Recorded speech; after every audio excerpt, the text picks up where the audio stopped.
Moi, je vous garde encore un peu avec moi, Marianne. 3 mots sur la dimension de ce que vous appelez les leviers. 3 terrains d'action, mais il y a aussi la façon d'agir. 3 leviers, c'est fondamental.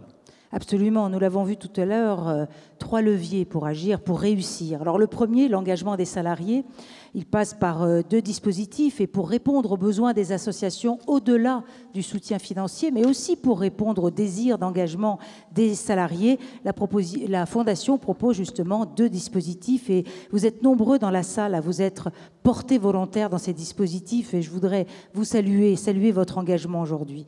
Alors oui, le programme historique, les coups de cœur solidaires, juste avant, vous le connaissez, il récompense 350 projets par an et il est mis en lumière par les prix Fondation dans chaque région. Et puis le mécénat de compétences, c'est vrai que l'appui de Guillaume Pépi et de la direction des ressources humaines dès l'origine nous a permis de construire un modèle qui est devenu une référence pour les autres entreprises. Nous en sommes très fiers et chaque salarié peut sur son temps de travail remplir une mission d'intérêt général pendant quelques jours pour une mission d'expertise ou d'accompagnement dans une association. Alors le deuxième levier, il est très important, vous le savez, chez SNCF, en France et à l'international, parce qu'on parlait tout à l'heure de local, mais le territoire, il est français, il est aussi à l'autre bout du monde.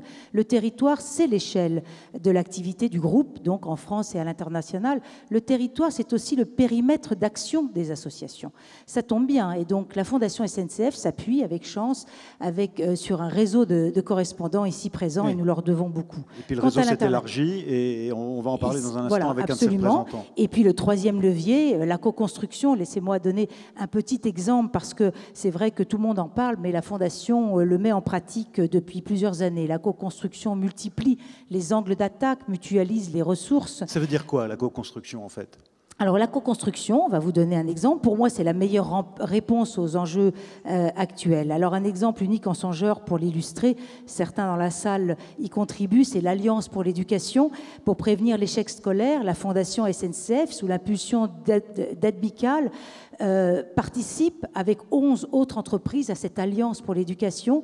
Ces 140 000 jeunes dont je vous parlais tout à l'heure, prévenir l'échec scolaire, nous avons souhaité créer cette alliance d'un 3e type. On s'appuie sur des experts, on s'appuie sur des associations de terrain, sur les salariés également de l'entreprise et bien sûr avec le soutien de l'éducation nationale. C'est une fondation de fondation, au fond. C'est une dynamique commune, quoi. Oui, mais ce que je veux vraiment vous dire ce soir, cette initiative, c'est vraiment l'avenir.